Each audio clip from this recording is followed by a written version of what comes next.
Hi, is my friends. എല്ലാവർക്കും black table ചാനലിൻ്റെ പുതിയ വീഡിയോയിലേക്ക് സ്വാഗതം. എന്തുണ്ട് വിശേഷങ്ങൾ? എല്ലാവർക്കും സുഖമല്ലേ? എല്ലാവരും ഹാപ്പി അല്ലേ? ഹാപ്പി ആയിട്ടിരിക്കുക. എനിത്തിങ് അപ്പോൾ live first go on always പോസിറ്റീവായി.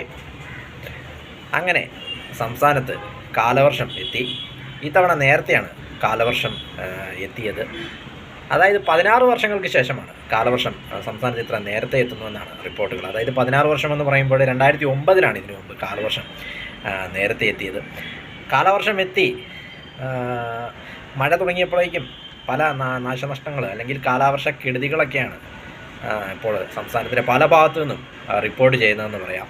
കാരണം മഴ തുടങ്ങി 2 ദിവസം ആയതേ ഉള്ളൂ. അതിനുള്ളിൽ തന്നെ വലിയ തോതിലുള്ള നാശനഷ്ടങ്ങളാണ് സംസ്ഥാനത്തിൻ്റെ വിവിധ ഭാഗങ്ങളിൽ നിന്നും.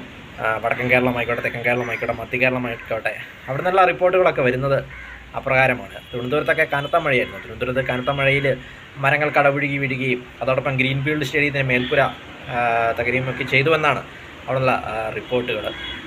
വൻ രീതിയിലുള്ള അല്ലെങ്കിൽ ഒത്തിരി മരങ്ങളാണ് കടപുഴുകി വീണതെന്ന് പറയുന്നു. അതോടൊപ്പം വടക്കൻ കേരളത്തിൽ വൻ നാശനഷ്ടം ഉണ്ടായെന്നാണ് പറയുന്നത്. അതോടൊപ്പം മഴക്കെടുതിയിൽ 2 മരണവും രേഖപ്പെടുത്തിയിട്ടുണ്ട്.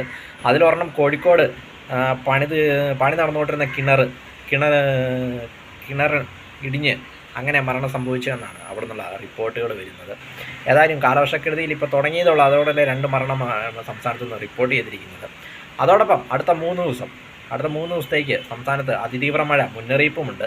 അതോടൊപ്പം നാളെ ഞായറാഴ്ച 5 വടക്കൻ ജില്ലകളിൽ റെഡ് അലർട്ടാണ്. അതോടൊപ്പം തിങ്കളാഴ്ച മറ്റന്നാൾ 11 ജില്ലകളിൽ റെഡ് അലർട്ടാണ്. അതായത് ആലപ്പുഴ, പത്തനംതിട്ട, കൊല്ലം ഒഴികെയുള്ള 11 ജില്ലകളിൽ റെഡ് അലർട്ട് പ്രഖ്യാപിച്ചിട്ടുണ്ട്. അതോടൊപ്പം ആലപ്പുഴയിലും പുന്നപ്രയിലുമൊക്കെ വൻ രീതിയിലുള്ള കടലാക്രമണങ്ങളും തെങ്ങുകൾ കടപുഴുകി വീഴുന്നതുമൊക്കെ റിപ്പോർട്ടിലുണ്ട്.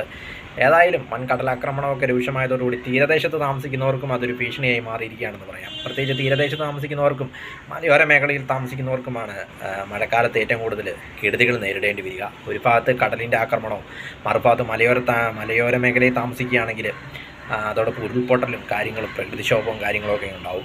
നമുക്ക് ഏതായാലും പോയ വർഷമാണ് വയനാട് ആ ഒരു ദുരന്തമൊക്കെ ഉണ്ടായത്. ഏതായാലും അതിതീവ്ര മഴയാണ്. ഇങ്ങനെയാണെങ്കിൽ പെട്ടെന്ന് തന്നെ ഒട്ടുമിക്ക നഗരങ്ങളും അതോടൊപ്പം കൊച്ചി അടക്കമൊക്കെ വെള്ളത്തിൽ മുങ്ങുമെന്ന കാര്യത്തിൽ യാതൊരു സംശയവുമില്ല. അതിതീവ്ര മഴ മുന്നറിയിപ്പൊക്കെ ആയതുകൊണ്ട് തന്നെ പെട്ടെന്ന് വെള്ളം കയറും. കൊച്ചിയൊക്കെ ആണെങ്കിൽ പെട്ടെന്ന് വെള്ളം കയറുന്ന സ്ഥലങ്ങളിലൊന്നാണ്. ഏതായാലും മഴ കാറ്റ് മഴ എത്തിയപ്പോഴേക്കും അതൊരു ദുരന്തം വിതയ്ക്കാൻ പോകുന്ന രീതിയിലുള്ള സംഭവങ്ങളൊക്കെയാണെന്ന് പറയാം ഇപ്പോൾ കേരളത്തിൽ നടന്നുകൊണ്ടിരിക്കുന്നതെന്ന് പറയാം. ഏതായാലും 16 വർഷങ്ങൾക്ക് ശേഷമാണ് കേരളത്തിൽ കാലവർഷം നേരത്തെ എത്തുന്നത്. വീഡിയോ ഇഷ്ടപ്പെട്ടാൽ ലൈക്ക് ചെയ്യുക, ഷെയർ ചെയ്യുക, കമന്റ് ചെയ്യുക, സബ്സ്ക്രൈബ് ചെയ്യുക. വീണ്ടും പുതിയ വീഡിയോയിൽ കാണാം. അതുവരയ്ക്കും ടേക്ക് കെയർ, ബൈ.